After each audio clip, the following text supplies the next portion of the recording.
Alhamdulillah, Alhamdulillahi Rabbil Alamin, wassalatu wassalamu ala asrafil anbiya wal mursalin wa ala alihi wa sahbihi ajma'in. Ashhadu an la ilaha illallah wa ashhadu anna Muhammadan abduhu wa rasuluh alladzi la nabiyya ba'dah.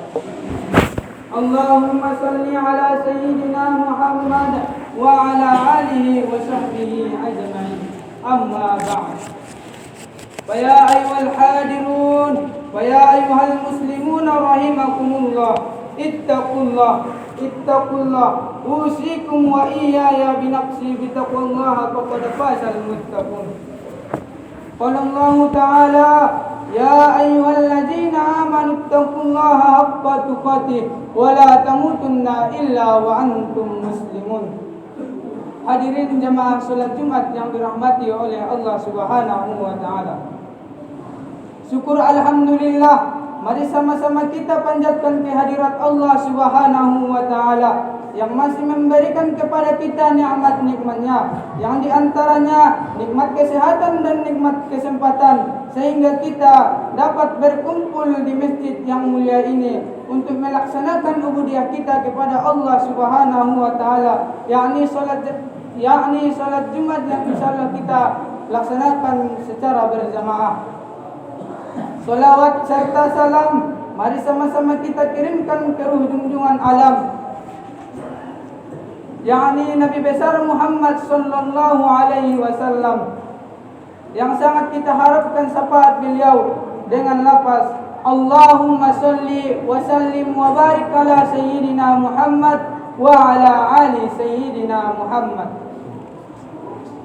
Kami selaku khatib tidak pernah bosan dan jemu-jemunya, khususnya diri khatib pribadi, untuk mengajak kita semua untuk meningkatkan karakter ketakwaan kita kepada Allah Subhanahu wa taala, yaitu dengan melaksanakan segala perintah Allah Subhanahu wa taala dan meninggalkan segala larangannya.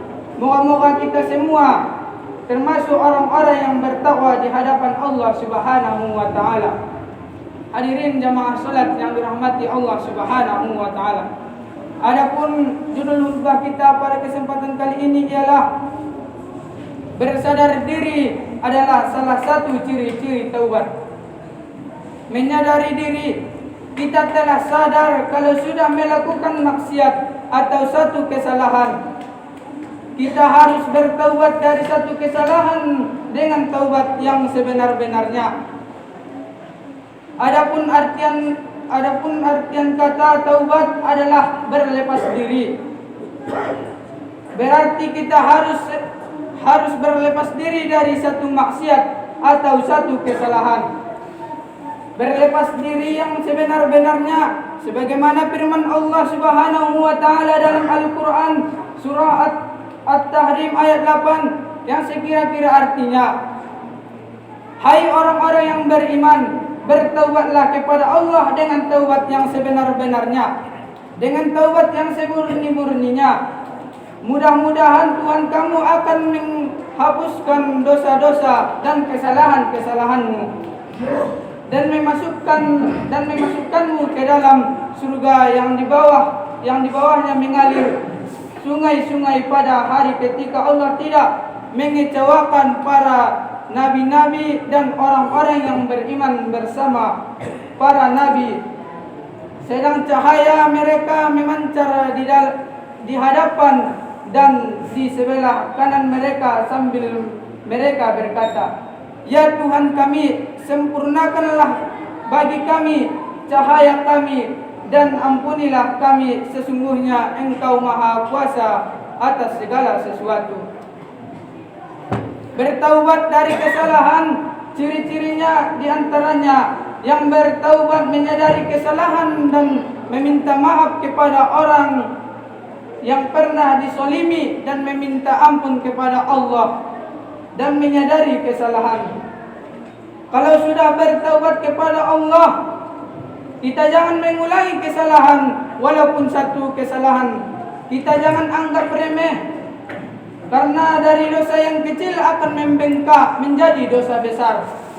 Dan kita jangan menganggap remeh dosa sekecil apapun, karena kita tidak tahu di mana letak dosa yang dimurkai Allah Subhanahu wa taala. Dan kita jangan menganggap amal kebaikan sekecil apapun, karena kita tidak tahu di mana letak ridho Tuhan kepada kita.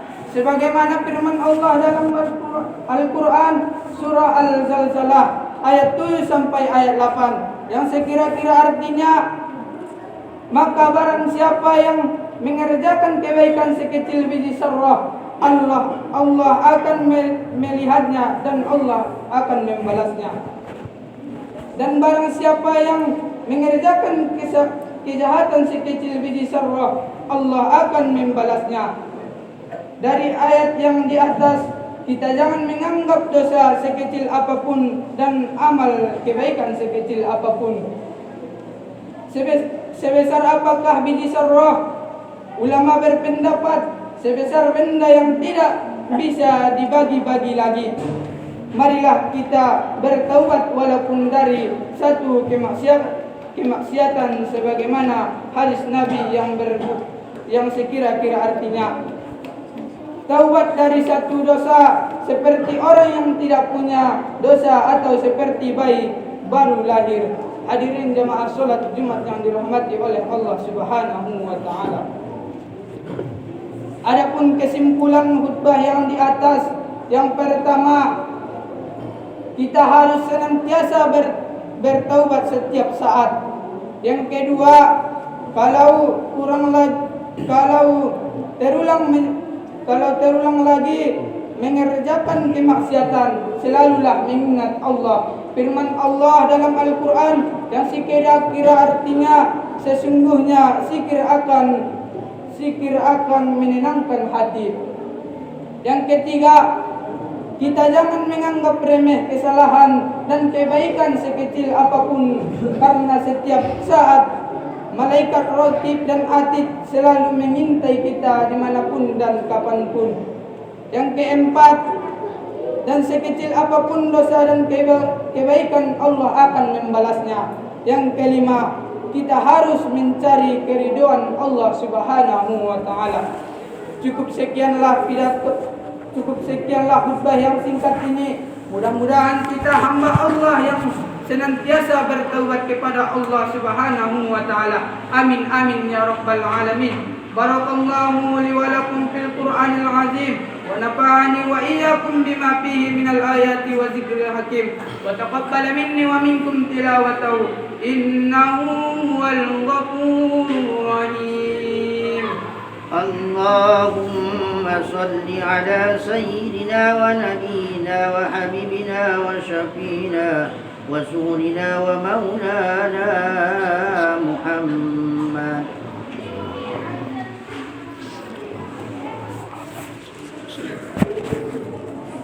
Alhamdulillah hamdan katsiran kama amar.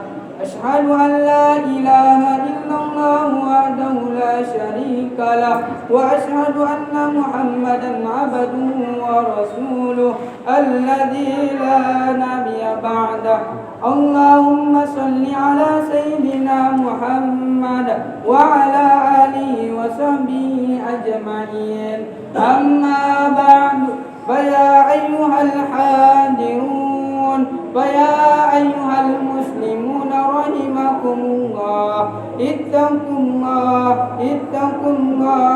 usikum wa iyaya bitaqullah, faqad fasal muttaqun. Qala Allah ta'ala, ya ayyuhalladzina amanu ittaqullaha haqqa tuqatih wa la tamutunna illa wa antum